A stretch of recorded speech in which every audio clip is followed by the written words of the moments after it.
നമുക്കിന്ന് പാമ്പൻ പാലത്തിലൂടെ ഒന്ന് യാത്ര ചെയ്താലോ? തമിഴ്നാട്ടിലെ രാമനാഥപുരത്തിൻ്റെ ഭാഗമായ പാമ്പൻ, അവിടെയാണ് നമ്മുടെ പാമ്പൻ പാലം ഉള്ളത്. ബ്രിട്ടീഷ് ഭരണത്തിൻ്റെ സുവർണ കാലഘട്ടത്തിൻ്റെ പഴക്കമുണ്ട് നമ്മുടെ പാമ്പൻ പാലത്തിന്. രാജ്യത്തിന് തന്നെ വിസ്മയമായ പാമ്പൻ പാലം പ്രധാനമന്ത്രിയാണ് ഉദ്ഘാടനം ചെയ്തത്. കുളിർക്കാറ്റ് ഏറ്റുകൊണ്ട് നീലക്കടലിൻ്റെ ഭംഗി ആസ്വദിച്ചുകൊണ്ട് പറഞ്ഞറിയിക്കാൻ പറ്റാത്തൊരു അനുഭൂതിയിലൂടെ ഒരു യാത്രയാണ് പാമ്പൻ പാലത്തിലൂടെ ഉള്ളത്. പാമ്പൻ പാലത്തിലൂടെ ട്രെയിൻ യാത്ര ചെയ്യുമ്പോൾ എല്ലാവരുടെയും ഒരാഗ്രഹം തന്നെയാണ് അതിന് പുറത്ത് റോട്ടിൽ നിന്നിട്ട് പാമ്പൻ പാലത്തിലൂടെ ട്രെയിനിൽ പോകണത് കാണണമെന്നുള്ള ഒരാഗ്രഹം. അങ്ങനെ ഞങ്ങൾക്കും ആ ആഗ്രഹം ഉണ്ടായി. അങ്ങനെ ഞങ്ങളും അത് കാണാൻ വേണ്ടി അവിടെ എത്തി. രാമനാഥപുരത്ത് നിന്നും രാമേശ്വരത്തേക്കുള്ള ട്രെയിനിലാണ് ഞങ്ങൾ യാത്ര ചെയ്തത്. അങ്ങനെ വളരെയധികം എല്ലാവരും പറയുന്ന പോലെ നീലക്കടലിൻ്റെ ഭംഗി ആസ്വദിച്ചുകൊണ്ട് തന്നെയായിരുന്നു ആ യാത്ര. ആ യാത്രയിൽ ഒരുപാട് അതിമനോഹരമായ കാഴ്ചകൾ. നീലക്കടൽ എന്ന് പറയുന്നത് ഇവിടെ അല്ലാതെ ഞാൻ വേറെ എവിടെയും ഞാൻ കണ്ടിട്ടില്ല. ഒരുപാട് സ്ഥലങ്ങളിലുണ്ട്, ഞാൻ കണ്ടിട്ടില്ല എന്നാണ് പറഞ്ഞത്. വളരെയധികം കണ്ണിന് കുളിർമയേകിയ ഒരു കാഴ്ച. നീലക്കടലിൻ്റെ ഭംഗി, നല്ല കാറ്റ്, ഇളം കാറ്റ്, അത് മാറ്റിക്കൊണ്ട് ഞങ്ങൾ ഇങ്ങനെ യാത്ര തുടങ്ങി. അപ്പോൾ അവിടെ എത്തിയപ്പോൾ അവിടെയുള്ള ഒരുപാട് കഥകൾ കേൾക്കണമെന്ന് ആഗ്രഹമുണ്ടായി. ഇങ്ങനെയൊരു പാലം നിർമ്മിക്കാനുള്ള പ്രധാന കാരണം ധനുഷ്കോടിയും ശ്രീലങ്കയുമായുള്ള സാമീപ്യമാണ്. രാമേശ്വരത്തിൻ്റെ ഏറ്റവും കിഴക്കുഭാഗത്തേക്ക് നീണ്ടു കിടക്കുന്ന തുരത്താണ് ധനുഷ്കോടി. ഇവിടെ നിന്നും ധനുഷ്കോടിയിൽ നിന്നും കടൽ മാർഗം ശ്രീലങ്കയിലേക്ക് വെറും 16 കിലോമീറ്റർ ദൂരമേ ഉള്ളൂ.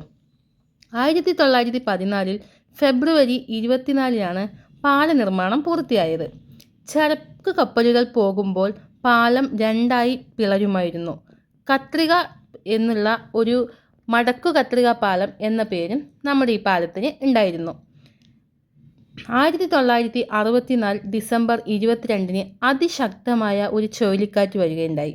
പാമ്പൻ ദ്വീപിനെ തകർത്തെറിഞ്ഞു. അതേസമയം പാമ്പൻ പാലത്തിലൂടെ പോയിരുന്ന ട്രെയിൻ കടലിലേക്ക് മറിഞ്ഞു. അതിൽ 115 യാത്രക്കാർ സഞ്ചരിച്ചിരുന്നു. 115 യാത്രക്കാരും അതിൽ മരിച്ചുപോയി. ഇത്ര വലിയ കടലിലേക്ക് അത് ശരിക്കും ഒരു വലിയ ദുരന്തം തന്നെയായിരുന്നു. നമ്മുടെ ഇന്ത്യ കണ്ടതിലും വെച്ച് ഏറ്റവും വലിയ ദുരന്തം എന്ന് വേണമെങ്കിൽ പറയാം. അങ്ങനെയുള്ള ദുരന്തമായിരുന്നു. അതിൻ്റെ ഒരുപാട് അവശിഷ്ടങ്ങൾ, ആ ട്രെയിനിൻ്റെയും റെയിൽവേ സ്റ്റേഷനിൻ്റെയും ഒരുപാട് അവശിഷ്ടങ്ങൾ ഇന്നും നമ്മുടെ ധനുഷ്കോടിയിൽ ഉണ്ട്. റോഡും കെട്ടിടങ്ങളും എല്ലാം നശിച്ചു. പാലത്തിന് മാത്രം ലിഫ്റ്റിന് ഒരു കേടുപാടും സംഭവിച്ചില്ല. കാരണം അത് ലണ്ടനിൽ നിർമ്മിച്ച് ഇവിടെ കൊണ്ടുവന്ന് ഫിറ്റ് ചെയ്തതായിരുന്നു. അങ്ങനെ അതേ ലിഫ്റ്റിനെ നിലനിർത്തിക്കൊണ്ട് പുതിയ പാലം പണിതു. ബഹുമാനപ്പെട്ട മെട്രോമാൻ എന്നറിയപ്പെടുന്ന ഈ ശ്രീധരനാണ് അത് പുതുക്കി പണിയാനുള്ള നേതൃത്വം വഹിച്ചത്. പാമ്പൻ പാലത്തിൻ്റെ ദൂരം 2.08 കിലോമീറ്റർ ദൂരമാണ്. പാമ്പൻ പാലത്തിൻ്റെ ദൂരം. പാമ്പൻ പാലത്തിൻ്റെ നീളം എന്ന് പറയുന്നത് 2057 മീറ്റർ, 145 വലിയ തൂണുകൾ, മടക്കു കത്രിക പാലം എന്നും അറിയപ്പെടുന്നു. എന്നാൽ ഇപ്പോൾ അറിയുന്നത് ഇന്ത്യാസ് ഫസ്റ്റ് വെർട്ടിക്കൽ ബ്രിഡ്ജ് എന്നാണ്. ലിഫ്റ്റ് പാലം എന്നും അറിയപ്പെടുന്നു. ഇന്ത്യൻ റെയിൽവേയുടെ എഞ്ചിനീയറിംഗ് ടീമായ റെയിൽ വികാസ് നിഗം ലിമിറ്റഡ് 3 വർഷം കൊണ്ടാണ് പുതിയ പാലം ഉണ്ടാക്കിയെടുത്തത്. 10 വർഷം പഴക്കമുള്ള പാലത്തിന് സമാനമായാണ് പുതിയ പാലം നിർമ്മിച്ചിരിക്കുന്നത്.